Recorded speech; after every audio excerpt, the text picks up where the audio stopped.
नमस्कार मित्रांनो. या अगोदरच्या तासिकेमध्ये आपण माझा साक्षात्कारी हृदयरोग डॉक्टर अभय बंग यांचा हा जो लेख आहे, हृदयरोगाच्या अनुषंगानं त्यांनी या लेखातून आलेले जे अनुभव मांडलेले आहेत त्याचा आपण विचार करत होतो. माझा साक्षात्कारी हृदयरोग यावरील आपली ही तिसरी तासिका आहे.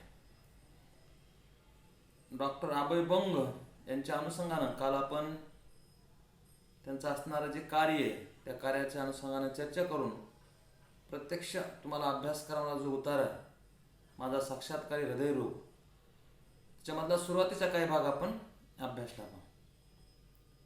हृदयरोग झाल्यानंतर त्यांनी त्यावर कशी मात केली, त्यांची आजची दैनंदिनी कशी आहे या अनुषंगानं आपण कालच्या तासिकेमध्ये या ठिकाणी विचार केला.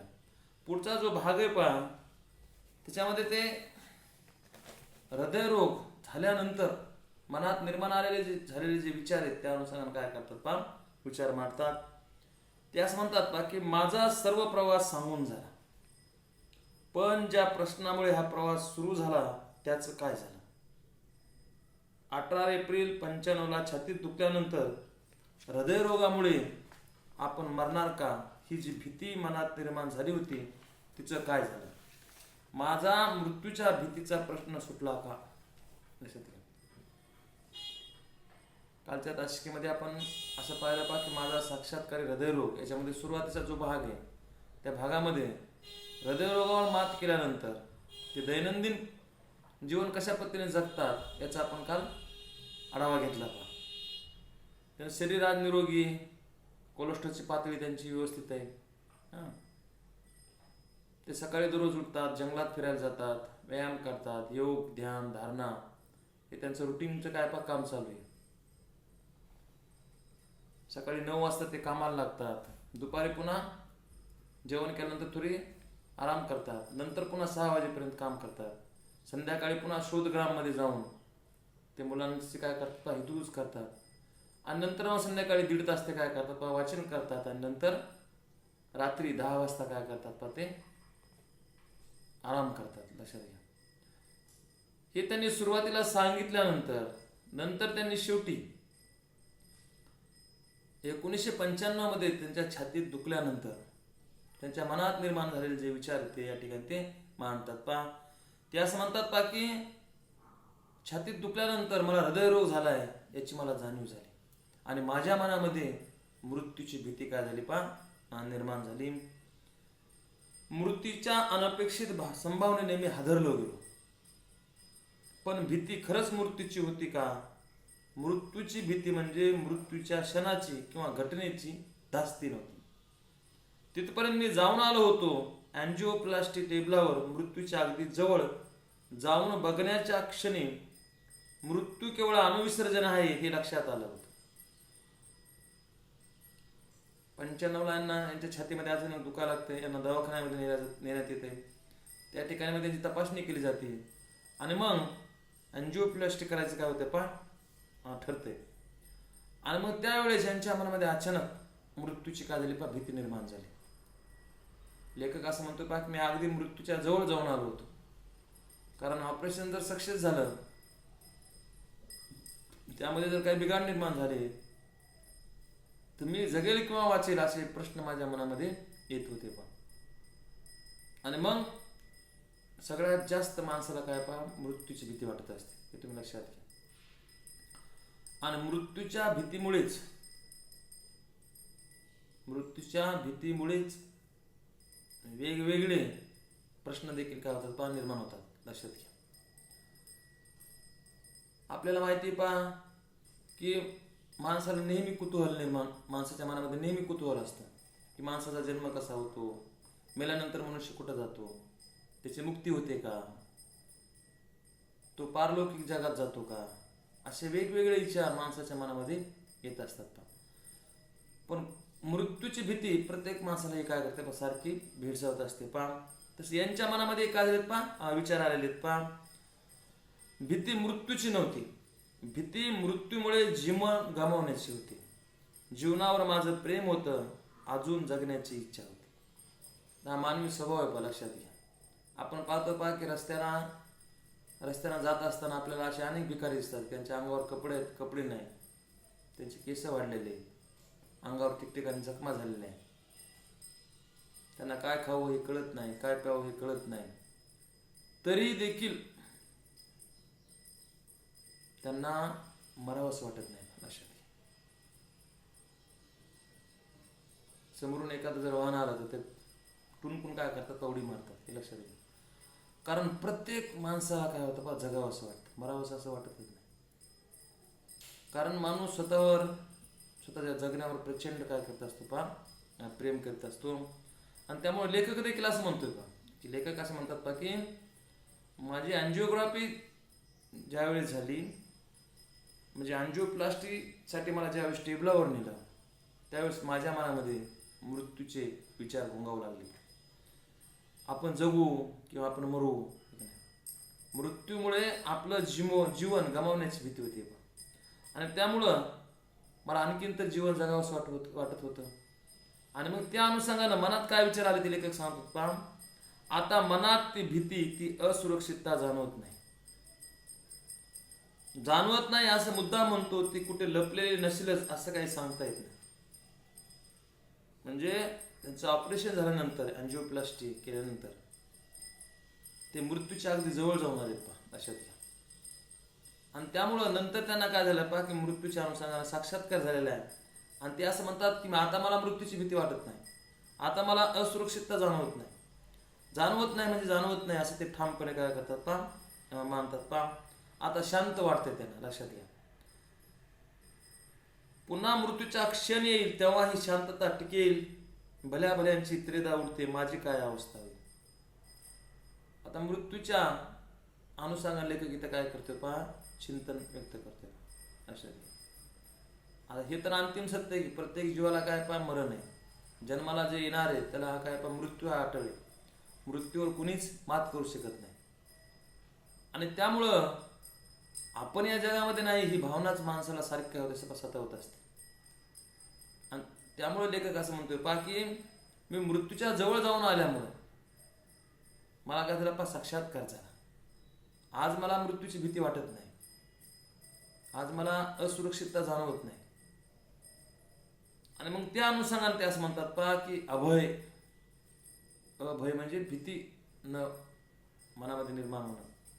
आणि त्यामुळं मंगल प्रभात मध्ये त्यांनी गांधीजींचं एक उदाहरण दिलं पहा.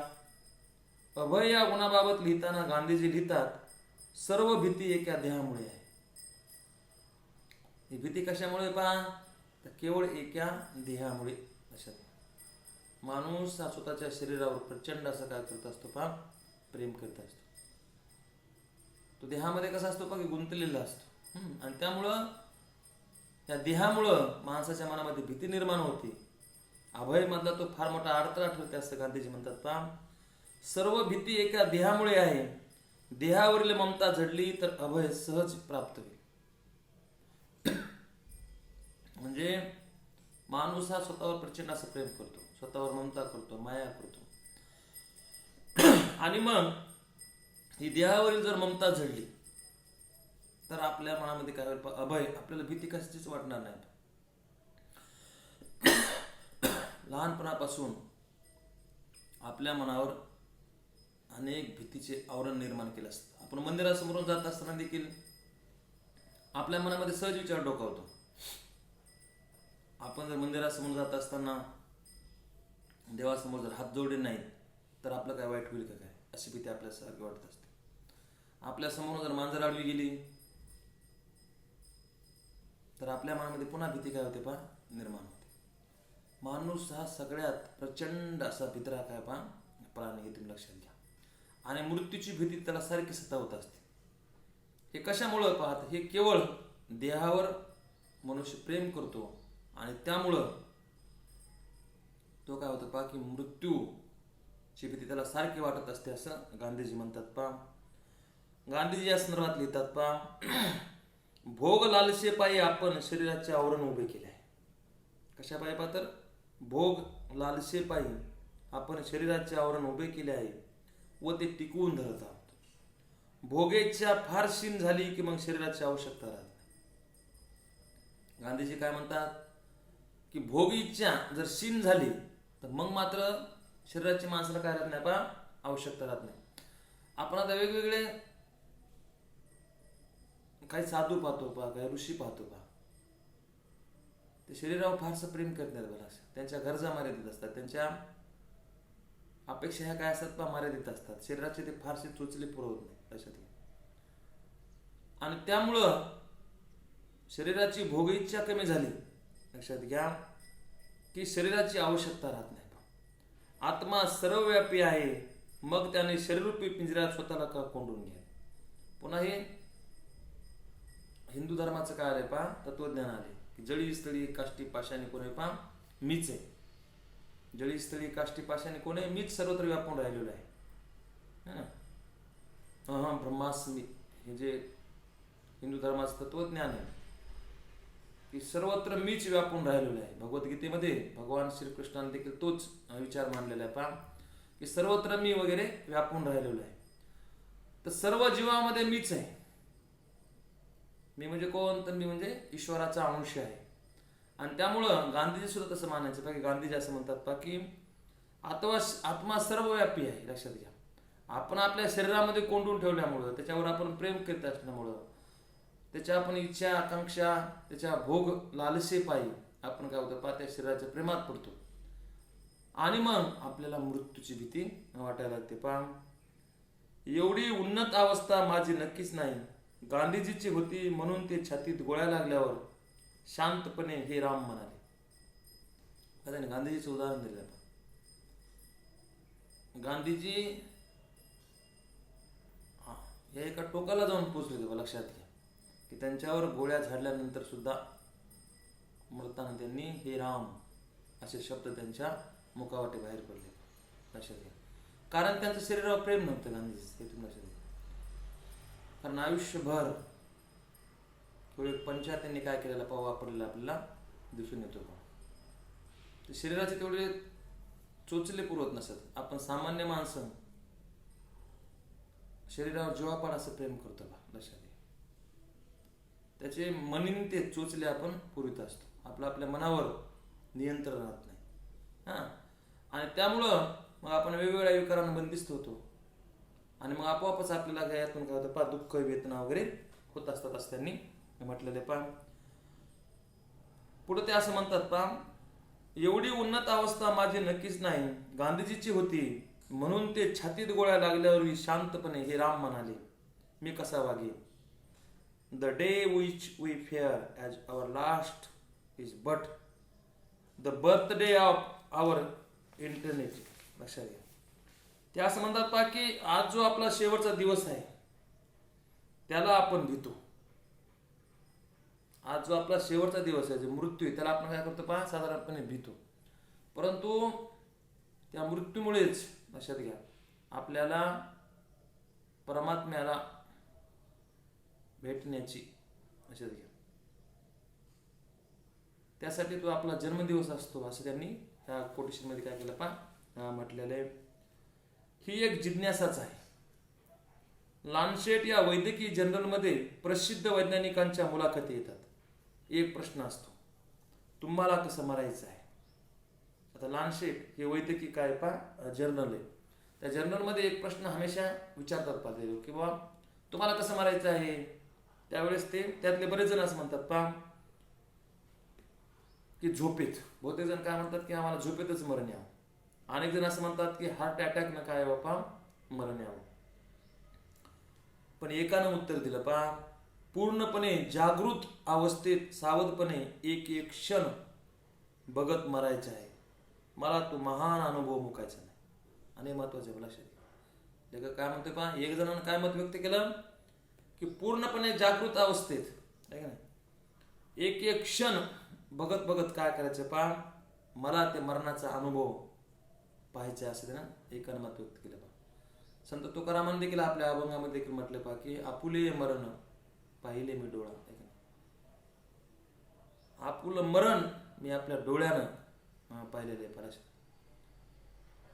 तर तोच भाव ते काय करतात पहा डॉक्टर अभय बंग काय करतात पहा व्यक्त करतात. त्यांचे एक मित्र आहेत अनिल अवचट, ते त्यांना पत्रात असं म्हणतात पहा की मृत्यूचं दर्शन अत्यंत धाक व पवित्र करणारं असतं. सगळं अशुद्ध त्यात जळून खाक होतं. तर मृत्यूचे जे दर्शन आहे, मृत्यूमुळे काय होतं की माणसाला मुक्ती होते. हे जे शरीर आहे, या शरीराला अनेक वेदना उतारवयामध्ये सहन करावं, लक्षात घ्या. वेदना सहन होत नाही. तुम्ही कल्पना करा, माणसाला जर मरण आलं नसतं तर आज काय अवस्था झाली असती माणसाची. मृत्यू आहे म्हणून जीवनाला काहीतरी काय पहा अर्थ आहे. कारण या शरीरातून मनुष्य काय होतं पहा मुक्त होतो, वेदनेतून मुक्त होतो, वेगवेगळ्या क्लेशातून तापातून तो काय होत असतो पहा मुक्त होत असतो. आणि त्यामुळं मृत्यू आहे म्हणून जीवन कसं आहे पहा सुंदर आहे. मृत्यू जर नसता माणसाला तर आज माणसाची काय अवस्था झाली असती हे आपण सहन कल्पना देखील करू शकत नाही. आज आपण असं पाहतो पहा की वर्तत्वानं जर्जर झालेली माणसं मृत्यूची वाट पाहतात का, त्यांना अनेक वेदना होतात, पण मृत्यू त्यांना येत नाही. जेव्हा मृत्यू होतो तेव्हा त्यातून त्याची काय होते पहा सुटका होते. आणि त्यामुळं त्यांनी एकनाथ महाराजांची एक कथा सांगितली की एक माणूस एकनाथ महाराजांना जाऊन म्हणतो, महाराज, आम्ही सामान्य माणसं, आमच्या मनात सदैव सांसारिक किंवा पापी विचार येतात, तुम्ही संत यापासून कसे मुक्त राहता. एकनाथ म्हणाले, आम्हा संतांचा सोड, पण तुझा मृत्यू 7 दिवसांनी नक्की आहे. संत एकनाथाकडे एक मनुष्य गेला आणि तो संत एकनाथांना असं म्हणतोय पहा की महाराज, आम्ही सामान्य माणसं, आमच्या मनात सदैव सांसारिक किंवा पापी विचार येतात, पण तुम्ही संत यापासून कसे मुक्त राहतात, तुमच्या मनामध्ये असे वाईट विचार काय येत नाही. त्यावेळी संत एकनाथ त्याला म्हणाले की आम्हा संतांचं सोड, पण तुला एक सांगतो की 7 दिवसांनी तुझा काय पहा मृत्यू, आणि हे मला दिसत आहे. एकनाथ महाराजांनी सांगितलेलं म्हणलं ते खोटं कसं म्हणणार. आणि त्यामुळं त्या माणसानं परत घरी जाऊन सर्व निर्वाह केली. 7 दिवसांनी आपल्याला मृत्यू येणार आहे म्हणून ते अनेक मित्राला भेटलेला आहे. अनेक जे शत्रू आहेत त्या शत्रूत त्यांनी क्षमा मागितलेली की माझ्यामुळे तुम्हाला जर काही त्रास झाला असेल तर मला माफ करा, अशी तो क्षमा मागतोय. इतकं नाही तर तो दान धर्म करून सुद्धा टाकतोय पहा. आणि 7व्या दिवशी मग तो मृत्यूची वाट पाहत बसतो. तितक्यात संत एकनाथ त्या ठिकाणी आलेले पहा. महाराज त्याला भेटायला गेले तेव्हा हा बिछाण्यात पडून मृत्यूची वाट पाहत होता. महाराजांना पाहून म्हणला, महाराज मी आज चाललो. महाराजांनी विचारलं, या 7 दिवसात कितीदा पापाचे विचार मनात आले. तेव्हा संत एकनाथाने त्या सामान्य माणसाला विचारले की या 7 दिवसामध्ये तुझ्या मनामध्ये कितीदा पापाचे विचार आले. त्यावेळेस त्याने उत्तर दिले, पहा कुठले पापाचे विचार, मला तर 7 दिवस मृत्यू आहे हे दिसत होतं.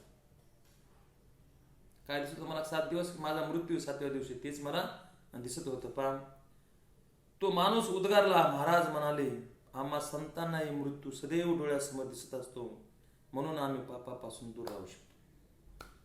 तर डॉक्टर अभय बंग यांनी दिलेलं उदाहरण खूप सुंदर आहे. पहा त्यांनी संत एकनाथाचा दृष्टांत दिला, संत एकनाथाचे उदाहरण दिलेले. लक्षात घ्या, हे जे संत असतात, संतांना जीवनाचे अंतिम सत्य माहिती असतं पहा की एक ना एक दिवस मृत्यू हा येणार आहे.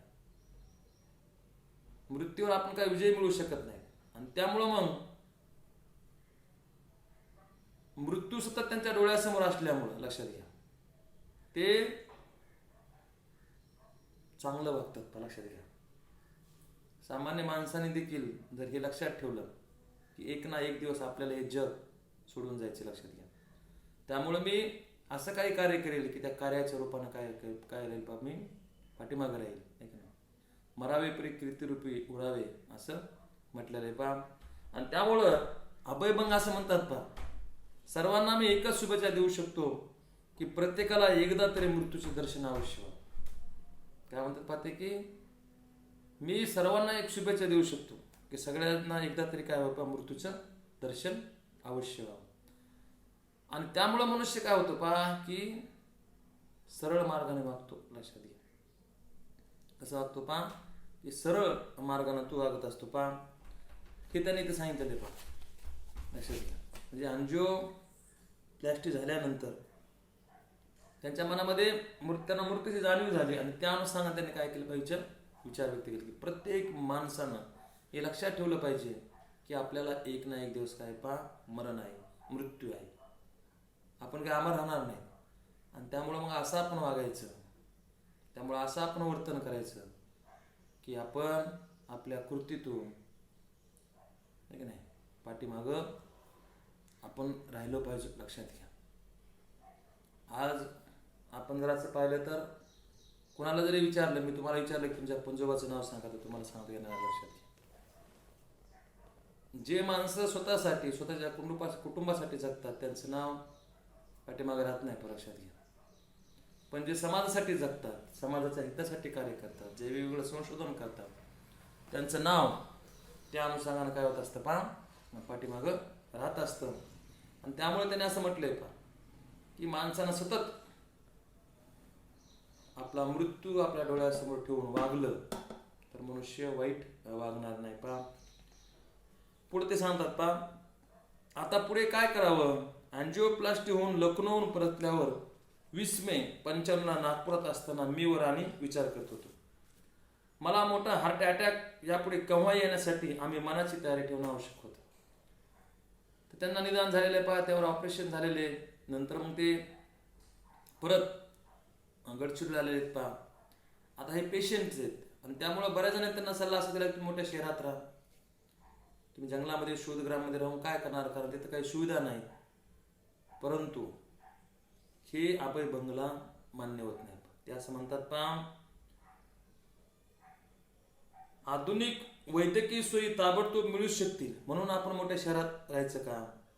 तिथे राहून माझा जीव कदाचित वाचेल, पण त्यापूर्वी आजपर्यंत स्वीकारलेलं जीवन व काम सोडावं लागेल. काय करा. लक्षात. तर जीवन जगत असताना काही ना काहीतरी उद्देश आपल्या डोळ्यासमोर ठेवून आपण जगलं पाहिजे. आपण जे सेवाव्रत हाती घेतलेले, मी जर समजा शहरात राहायला लागलो, गडचिरोलीत राहायला लागलो, तर मग मी जे जंगलामध्ये शोधग्राममध्ये जे काम करत होतो, माझा जो जगण्याचा मूळ उद्देश आहे त्यापासून मी दूर जाईल. लक्षात घ्या. मला वैद्यकीय सेवा मिळतील, कदाचित मी वैद्यकीय सेवा मिळाल्यामुळे जगेली, परंतु मला तसलं जगणं नको असं ते या ठिकाणी सांगतात. मरावंसं तर वाटत नव्हतं, पण जीवनाचा उद्देश गमावून आयुष्य वाढवण्यात काही अर्थ आहे का, हे खूप महत्वाचे आहे. म्हणजे जीवनाचा उद्देश गमावून आयुष्य वाढवण्यामध्ये काही अर्थ आहे का. मरणाच्या भीतीने आजच का मरण स्वीकारा. लक्षात पहा किती जीवनामध्ये ते सकारात्मक दृष्टिकोन बाळगतात की मरणाच्या भीतीनं आजच का मरण स्वीकारायचं. आपण आपल्या जगण्याचा उद्देश गमावून केवळ सगळ्या सोयीसुविधा मिळतील म्हणून गडचिरोलीला जाऊन राहणं हे त्यांना पटत नाही. आणि त्यामुळे ते कुठे जातात पुन्हा जंगलात जातात आणि त्या ठिकाणी ते शोधग्राममध्ये राहतात. जीवनाचा हेतूच गमावला तर जीवन असंही होईल. त्याने एक उपनिषदामधलं कोटेशन दिले. इहलोकी कर्म करीत करीतच 100 वर्ष जगण्याची इच्छा धरावी. तुला देहवंताला हाच मार्ग आहे, याहून वेगळा मार्ग नाही. तर कर्म करायचं. आपण जे कोणतं व्रत घेतलंय ते व्रत पूर्ण करण्यासाठी आपण सतत कष्ट करायचं. लक्षात घ्या. काम करायचं, मेहनत करायची. त्यापासून पलायनवादी आपण भूमिका घ्यायची नाही. आणि त्यामुळे मग अभयभंग असं म्हणतात की इहलोकी कर्म करीत करीतच तुला जगावं लागेल, त्याशिवाय काय नाही पर्याय नाही. आणि त्यामुळं त्यांनी पुढचं एक उदाहरण दिलंय की माणसाला सतत असं वाटत असतं की मी गेल्यानंतर कसं होईल. मग ते एक दिवस काही कामानिमित्त आजाराच्या निमित्ताने बाहेर घ्यायचे जातात आणि त्यामुळे त्यांना त्या ठिकाणी 45 दिवस राहावं लागतं. आणि मग ते 45 दिवस त्या ठिकाणी राहिल्यानंतर 45 दिवसानंतर परत ते कुठे येतात सेवाग्राममध्ये येतात. आणि मग त्यावेळेस त्यांना असं कळतं की आपण नसतानाही आपले जे सर्चचे सगळे कर्मचारी, ते सर्व कर्मचाऱ्यांनी अतिशय निष्ठेनं काम केलेलं आहे. कोणत्याही कामामध्ये खंड पडलेला नाही. उलट आपण नाहीत म्हणून त्याने अतिशय चांगल्या पद्धतीनं काम केलंय. आणि त्यामुळे माझा भ्रम हा नाहीसा झाला असं ते म्हणतात की विनाकारण मला जे वाटत होतं की मी स्वतः केल्याखेरीचे काम व्यवस्थित होऊ शकणार नाही, तसं काही नाही. कारण सर्चच्या सगळे जे कर्मचारी आहेत, सर्व जे कामगार आहेत, त्यांनी अतिशय व्यवस्थितरित्या काय केलेलं पहा, काम केलेलं पहा. काम अजूनही तेच करतो जे पूर्वी करत होतो. सर्चची रुग्णसेवा म्हणजे हृदयरोग झाल्यानंतरही अभय बंग यांनी काम थांबवलेलं नाही. काम तेच काम काय करतात पहा, मोठ्या जिद्दीनं निष्ठेने ते काम पार पडतात पहा. सर्चच्या माध्यमातून ते रुग्णसेवा करतात. ग्रामीण भागातील आरोग्य सेवा लोकांना पुरवण्याचं काय करतात ते काम करतात. व्यसनमुक्ती, युवक युवती प्रशिक्षण, ही सर्व काम उत्तम सुरू आहेत. हे सर्व काम ते काय करतात पहा, उत्तम रीतीने करतात. त्यांनी एक पंथातील एक पुरातन म्हण आहे असं म्हटलंय पहा, साक्षात्कारापूर्वी मी लाकडं फोडत होतो, पाणी भरत होतो. म्हणतो मी थोडी समजून घ्या. त्यास म्हणतात की साक्षात्कारापूर्वी मी लाकडं फोडत होतो, पाणी भरत होतो. साक्षात्कारानंतरही मी लाकडं फोडतो, पाणी भरतो. म्हणजे साक्षात्कार होण्यापूर्वी मी काय करतो, लाकडं फोडत होतो आणि पाणी भरत होतो. साक्षात्कार झाल्यानंतरही मी काय करतोय पहा, लाकडं फोडतो आणि पाणी भरतो. याचा अर्थ काय पहा, की माणसाला आता ज्ञान झाल्यानंतर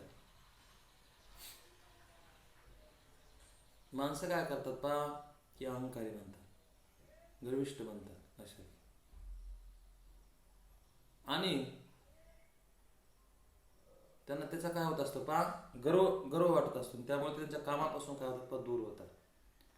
याने मात्र तसं म्हटलं नाही किंवा साक्षात्कारानंतर पूर्वी मी काय करतो, जे काम करत होतो तेच काम मी नंतरही करतो. लक्षात घ्या, मी कामामध्ये कुठेही काय केलं नाही पहा, काम सोडून पलायनवादी अशी भूमिका घेतली नाही पहा. मला हा जो आजार झाला, या आजारानंतर मी माझं जे काम आहे ते काम मात्र मोठ्या एक निष्ठेने करतोय पहा. आता माणसं काय करतात की आजार झाल्यानंतर उगाच त्या आजाराच्या अनुषंगाने चिंतन करतात, मनन करतात, सतत घाबरत असतात, पण त्यांना सारखी भीती वाटत असते. अभयभंग सांगतात पहा की तुमचं जे काम आहे ते काम तुम्ही करत राहा. आणि ते तुम्ही काम करत असताना आपोआपच काय होतं पहा, तुमच्या आजाराकडे काय होतं पहा, दुर्लक्ष होतं पहा. मी तर साक्षात्कारापासून खूप दूर आहे, पूर्वीचेच काम करतो, पण आतली समज भाव थोडा बदलला. मी पूर्वीचीच कामं करतोय, रुग्णसेवा करतोय, त्या ठिकाणी असणाऱ्या ज्या आदिवासी स्त्रिया आहेत, जे युवक युवती, त्यांना मार्गदर्शन करतोय.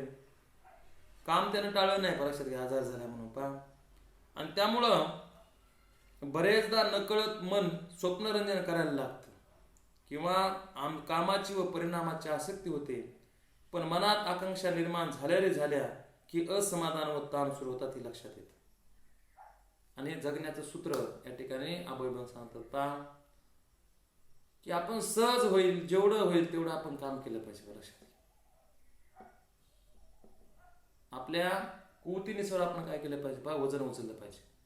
वेगवेगळ्या आशा आकांक्षा आपण जर अपेक्षा जर करायला लागलो आणि त्यामुळे मग आपल्याला सतत धावपळ करावी लागते, आपल्याला मग ओढताण होते आणि त्यामुळे मग आपल्याला काय होतात पहा, आजार जडतात. असं अभयभंग सांगतात पहा. खरं म्हणजे अट्टहासाने केलेली धडपड किती विनाकारण आहे हे लक्षात यायला लागलं आहे. जीवनाच्या प्रवाहात सहजपणे तरंगत राहिल्यास आपण आपोआप पोहोचतो. तर सहज जीवन जगायचं. लक्षात घ्या, फारशी ओढताण करायची नाही, धावपळ करायची नाही. नाही तर माणसं जे कोणतं काम हाती घेतले ते काम पूर्ण करण्यासाठी प्रचंड अट्टहास करतात, प्रचंड धावपळ करतात, प्रचंड ताणतणाव सहन करतात. आणि मग या ओढताणीमुळे त्यांना काय होतं, आजार जडतात. आणि अभयभंग हेच सांगतात, तुम्हाला जर आजारापासून मुक्त राहायचं असेल तर तुम्ही सहज जीवन जगा. हा जो जीवनरूपी प्रवाह आहे याच्यावर जसं पाण्यावर तरंगणारा मनुष्य सहज तरंगतो, आपण जर फास्ट जास्त ओढताण करून जर हा प्रवाह तोडायचा प्रयत्न केला तर आपल्याला त्रास होतो. तसं जीवनाचं देखील आहे.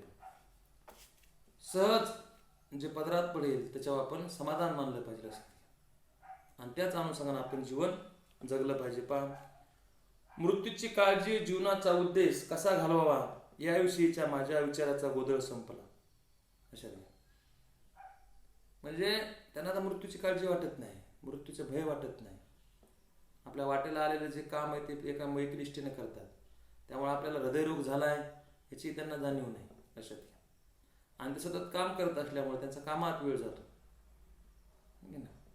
आणि कामात वेळ गेल्यामुळं त्यांना आपल्याला हृदयरोग आहे ही जाणीव सुद्धा होत नाही. नाही तर माणसं एखादा आजार जडला की त्या आजारानंच काय होतात पाक खंगून जातात. आणि त्यामुळं मग घडतं असं की तो आजार वाढायला लागत असतो. मन चित्ती ते वैरिना चित्ती म्हणण्यासारखा प्रकार होतो पा. आणि त्यामुळं त्यांनी हेच सांगितले की आपण जे विचार मानतो ते विचार आपण काय केले पाहिजेत पहा आचरणामध्ये आणले पाहिजे. यावरही त्यांनी शेवटी भर घातलेला आहे पहा. खूप समजलं की विश्व या मार्गाचं वैश्विक सत्य व मी हे एकच हवं, पण म्हणून का स्वतःला वेगळं बघण्याची वृत्ती केली.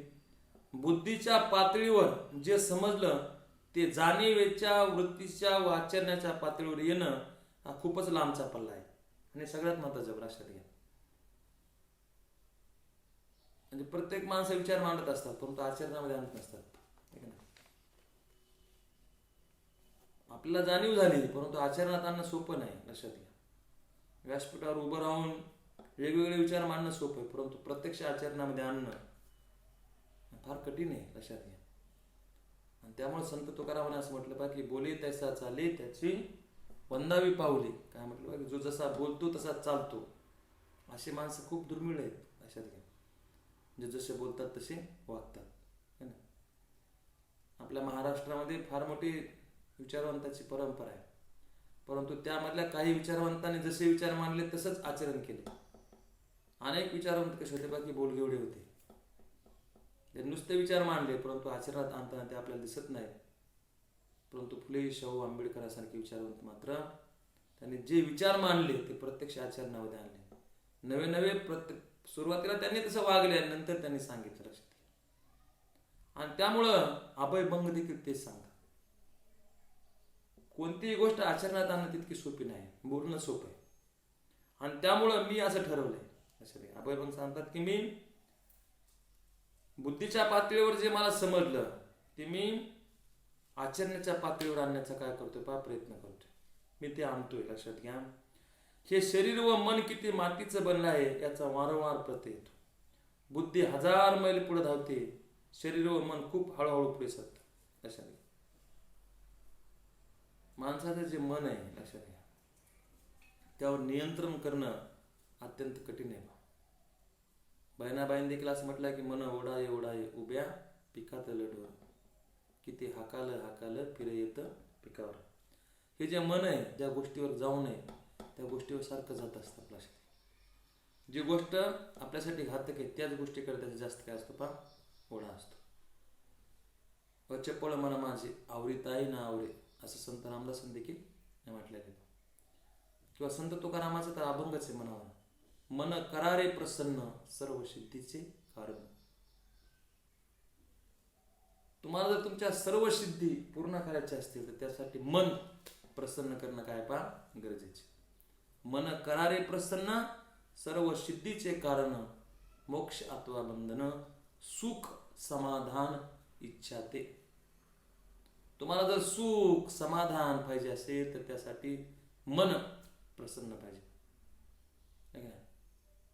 पुढे त्याने असं म्हटलं, साधक वाचक पंडित श्रोते ऐकावं मात्र, नाही नाही आन दैवत तुका म्हणे दुसरे. लक्षात घ्या.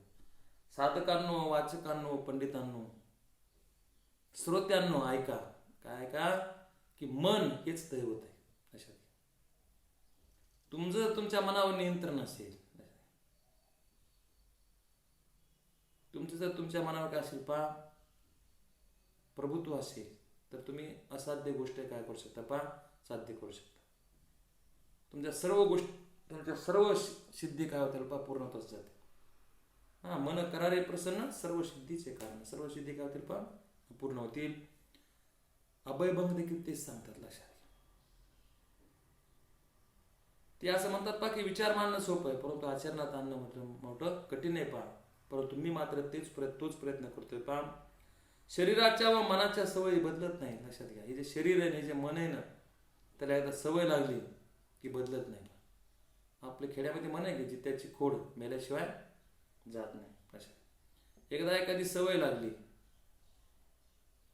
त्यामुळे मनाच्या सवयी सहजासहजी बदलत नाहीत पहा. त्यासाठी मनावर नियंत्रण असणं गरजेचं आहे. जुन्याच वळणावर वारंवार जातात. जुन्याच वळणावर मन काय करत असतं पहा, धावत असतं पहा, पण मन निराश होत नाही. या धडपडीत प्रवासात भरपूर आनंदाचा अनुभव येतो. अभय काय सांगतात पहा, कामामध्ये आनंद आहे पहा, कामामध्ये काय पहा, सुख आहे लक्षात. आणि त्यामुळं काम करत असताना मी हे सगळं विसरून जातो. मला कोणता आजार आहे, मला कोणत्या आजारानं ग्रासलं होतं, मला हृदयरोग आहे याची मला जाणीव होत नाही. काम करत असताना मला आनंद मिळतो आणि साहजिकच मी कसा राहतो, प्रसन्न राहतो. आणि त्यामुळं मला हृदयरोग आहे याची मी कधी काळजी करत नाही. पण प्रवासात भरपूर आनंदाचा अनुभव येतो. या जन्मात कदाचित पूर्ण अंतर कापूही शकणार नाही. शरीर तेवढा काळ तग धरलेच याची काय खात्री.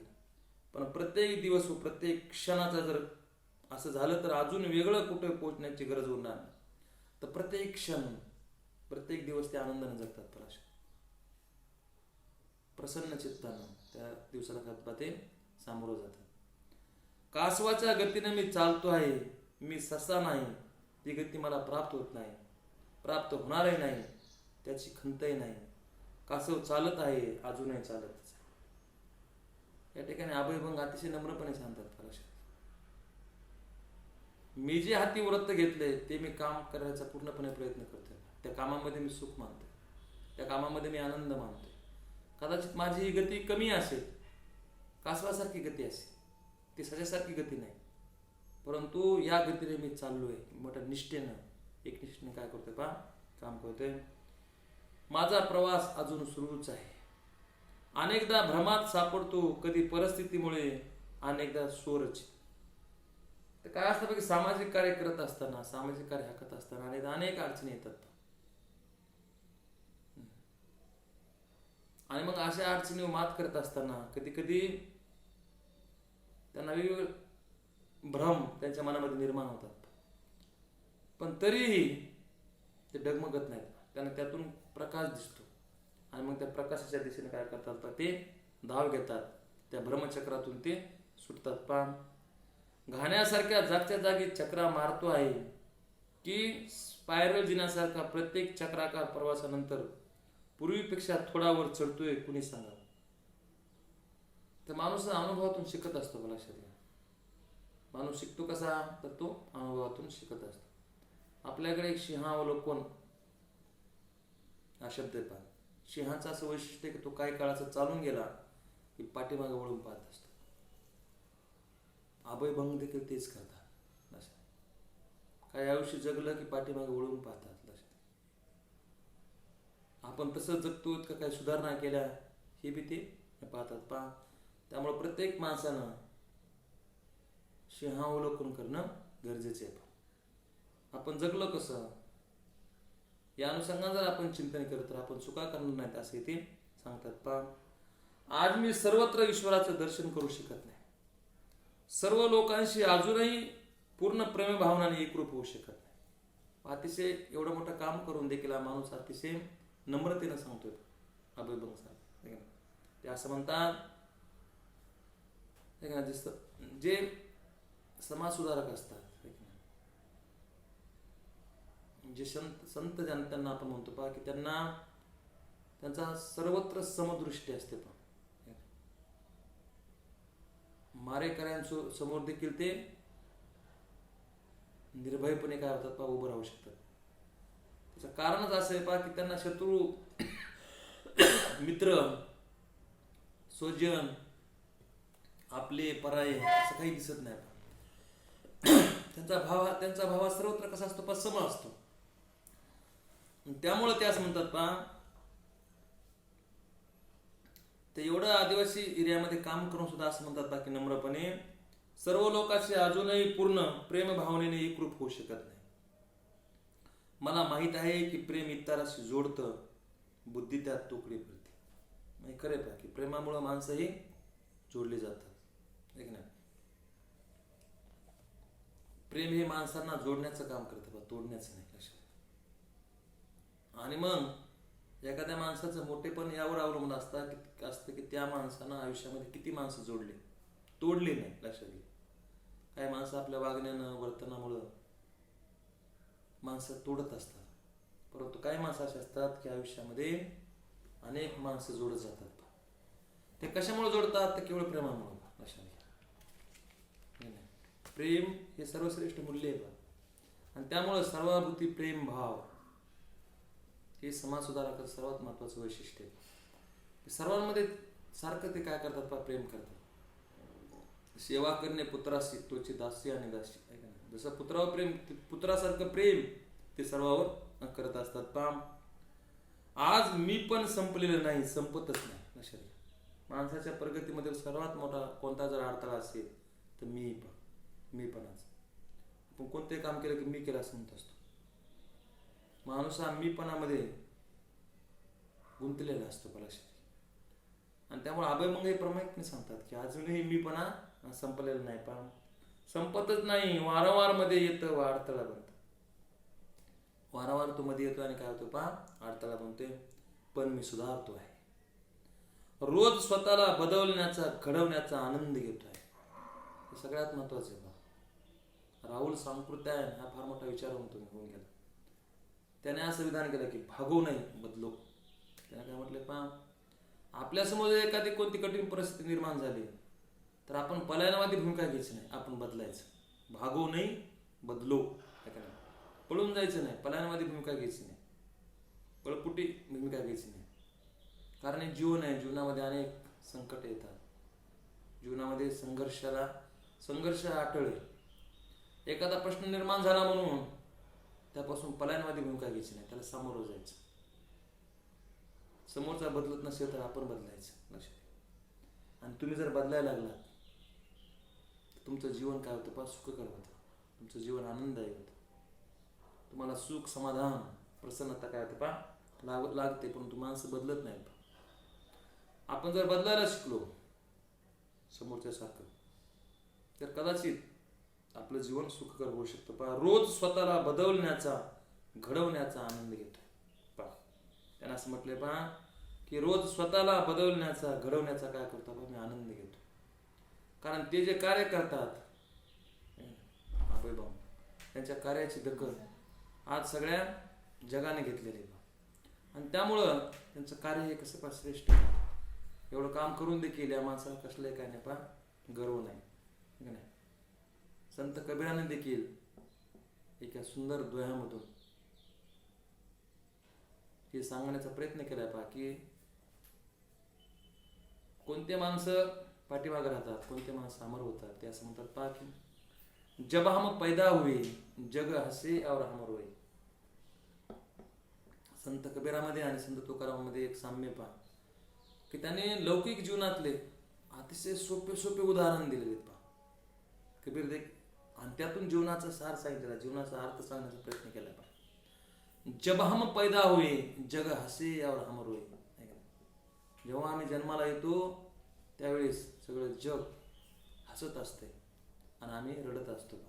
जन्माला येणारं बाळ हे रडत येतं. लक्षात घ्या, ते कधी हसत जन्माला येत नाही. हसत जर जन्माला आलं तर आई वडील त्याला फेकून देतील. लक्षात घ्या, ते रडत जन्माला येतं. जब हम पैदा हुए जग हसे और हम रोए. पुढचं खूप महत्वाचं आहे. ऐसी करनी कर चलो की हम हसे और जग रोए. आम्ही असं काम केलं पाहिजे, आम्ही असं कार्य केलं पाहिजे की आपल्याला मरताना आनंद झाला पाहिजे. लक्षात घ्या, आणि आपल्यासाठी लोकांनी अश्रू ढाळले पाहिजे. अभयभंग देखील तेच सांगतात. मी जे काम करतोय, मी जे कार्य करतोय त्या कार्यामधून मी काय करतोय? आनंद घेतोय. आणि शेवटी ते असं म्हणतात की जेसी जॉक्सन यांचे एक वाक्य मला नेहमी आठवतं. मित्रांनो, माझ्या दोषांसाठी मला क्षमा करा. ईश्वराने माझ्यावर काम करणं अजून संपवलेलं नाही. हे या माणसाचं मोठेपण आहे. माझ्यामध्ये जर काही दोष असतील तर त्यासाठी मला काय करा? क्षमा करा. जो कोणी या विश्वाचा चालक आहे, नियंता आहे, त्याला माझ्यावर टाकलेलं जे काम आहे ते माझं काम मी आणखीन चालूच आहे. तर या ठिकाणी हा लेख संपलेला आहे. माझा साक्षात्कारी हृदयरोग डॉक्टर अभय बंग यांचा लेख आपण या ठिकाणी अभ्यासला पहा. मी याचे PDF नोट्स पण टाकलेले आहेत, म्हणजे PDF टाकलेले ते तुम्ही स्वतः वाचून घ्या. त्याच्यावरून नंतर तुम्हाला एक टिप्पण काढून देखील देतो. धन्यवाद.